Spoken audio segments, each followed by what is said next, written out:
Hello, slot car drag racing fans. Like I said, this is our new project, our 1961 Chevrolet Impala SS, and it looks like the backdrop is Monument Valley. We are going to make a 1961 Chevrolet Impala Super Gas, Super Street, and ET car. As we slide to the end view of our 61 Chevrolet Impala SS, our 1/25th scale assembly kit, skill level 2, ages 10 plus. Oh, let's get to work, guys. Bought some body parts from Competition Resins for our 1961 Chevrolet Impala, which is 1/25th scale. These are superb quality CRC-192 rectangle Pro Stock Pro Mod wing. This size is 2.600 by 0.750.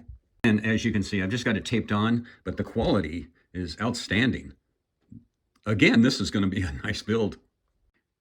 This is CRC 146. This is a 6-inch Cal induction hood scoop. I also have a 9, which is CRC-147. Gently put it on there, and it looks pretty darn good. And I'm going to go ahead and remove the vents here in the device for the windshield wiper, etc., and make it look like a drag car. Also, yeah, I went ahead and bought some parachutes. You get 5 to a pack for $7 or so. Not bad, not bad. Good quality.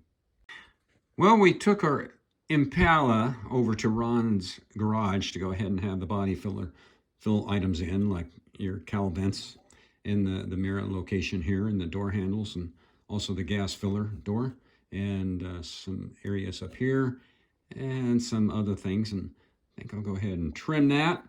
Hey, it's coming along. Plus, got to get rid of the wheel wells in the front. It's a drag car.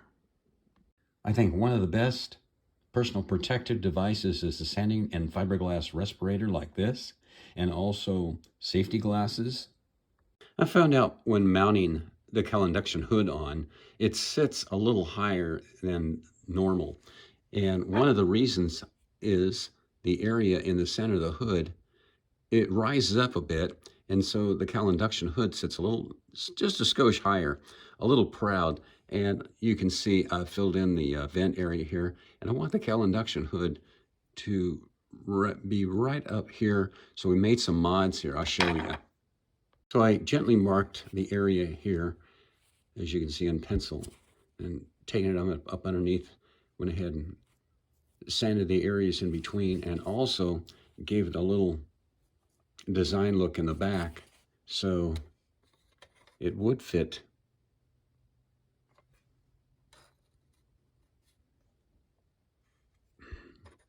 Well, you get the gist. So some updates. Yeah, let the cat out of the bag. The top will be white, and this piece in here will be white. So I'll go ahead and tell you some more about this. As you can see, it's just sitting on the chassis. Heavy modified chassis from midamerica.net.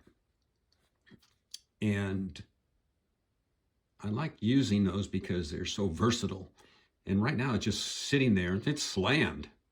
As you can see, the front tires are not touching, so you have a less resistance when you're drag racing this car.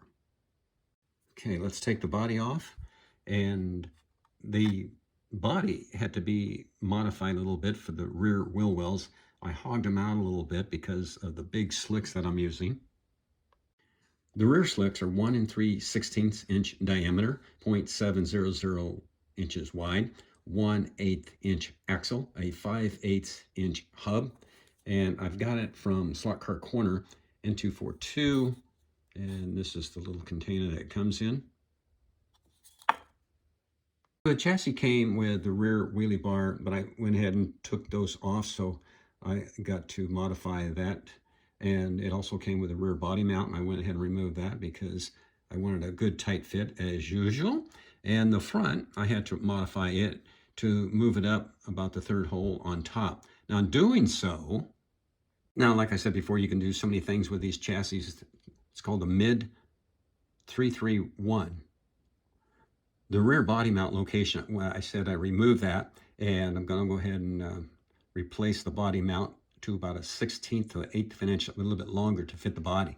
The body is a little longer and wider than most cars, as you know. They were heavy Chevy, as they used to call them, especially the 55s to 57s. Okay, going back, move the front axle forward and use this mount right here, and it was located over there, so you can get the pickup out. Also on the pickup, I went ahead and shaved the post here about an 1/8 of an inch. I still got to do some more work on it because there's just a slight interference with this front axle. Here's another item I'd like to have done, but I couldn't do it because the rear fender wheel wells and got that slight design on them. And normally when you stretch the rear wheel wells, now this is the 1/25th scale, so about a 1/16 of an inch, or close to an 1/8 of an inch, you know, up and around. And these things are so big, so I'll just leave it like it is. It looked pretty good. And it just sat on there, just slammed. I raised up the rear end a bit. I also forgot to mention, moving the front axle forward, you won't have to move the pickup, and you won't have to modify the front valence here. Cool? Okay, the front axle is in. I put the body on the chassis, and I had some other tubing left over from other jobs, and I put it on, and it was a perfect fit. As you can see, the pencil lines are right there. And even for the other side, we've got a winner here.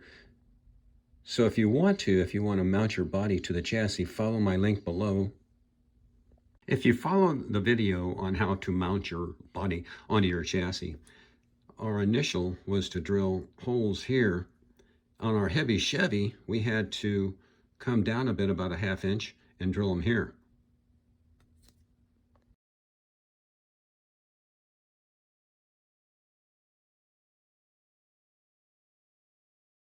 For the rear body tube, I couldn't get an accurate measurement from my caliper because of the rolled edges of the body. So what I came up with is to use a piece of plastic from the plastic tree. I guess they call them sprues now. After whittling it down, yes, then it was an accurate fit. So the body tube, rear body tube length is now 2.775, and the board to the bottom of body tube 0.814 inches. That's from here to the bottom of the body tube. This will work. So we'll tighten things up and start drilling our body. Okay, when you start drilling the after body mount, make sure the chassis is square in the jig, its correct ride height, and I went ahead and substituted a 1/4 inch piece of wood in the back to go ahead and get the correct angle. Remember that hole and where you're going to drill, that will be the position it'll always remain. If you change anything, it'll still be in that correct hole for the body mount.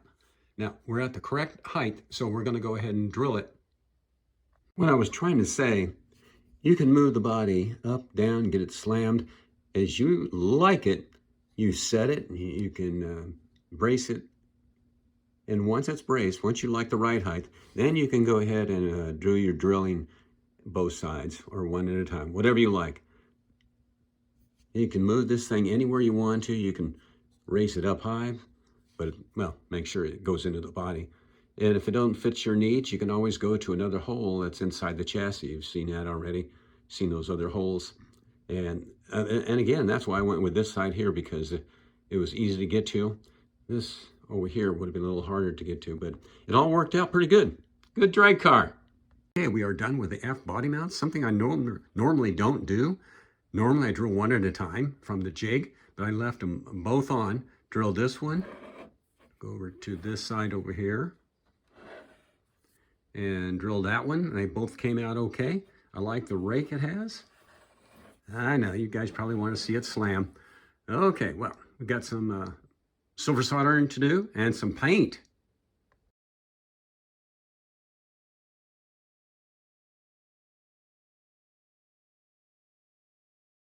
This part of our 1961 Chevrolet Impala is painted Tamiya mica red. Front bumper is on and a pair of headlights installed. The rear wing and supports are in, along with a removable parachute system, rear bumper and tail lights. Some sponsored decals, 2 coats of clear, and our bodywork is completed. Thank you, AI Ava, for that voiceover. Well, the body fits so tight for our chassis.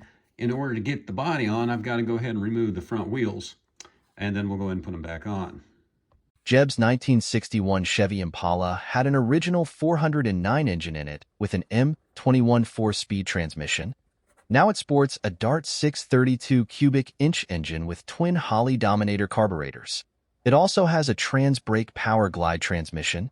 He drove it here to the track for test and tune and to show it off.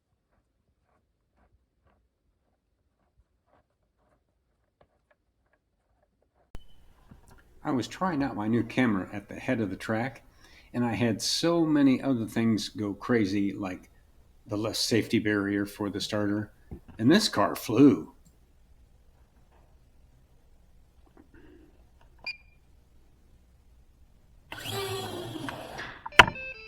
This is the end of track camera. Jeb's 1961 Impala on the first test and tune. The car had the best numbers. The quickest ET was 0.988 seconds. The RT was 0.399 seconds and mile per hour was 10.750, 2 seconds faster than my other cars.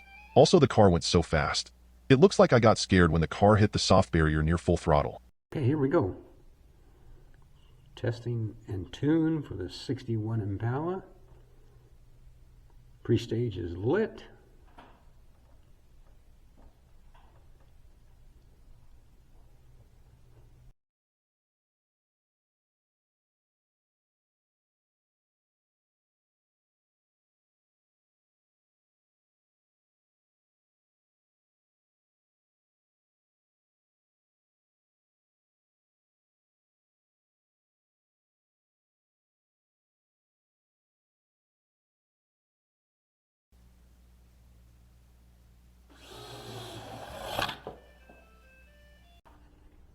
All right, let's get our 61 Chevy Impala.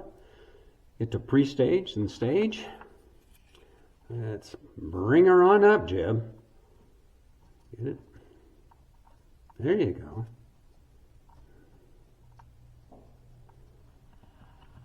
Come on. And now you got big horsepower there. There you go.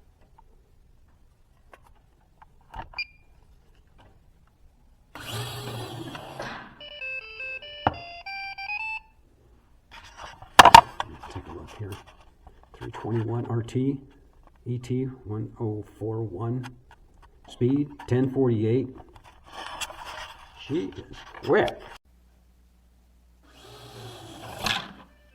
Jeb said the last time he raced his 61 Impala was near the closing of Orange County Raceway in '83. Wow.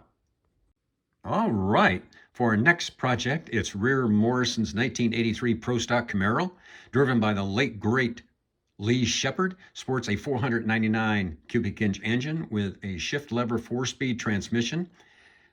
This will be a great build, guys, and thanks for watching, YouTubers, and subscribe.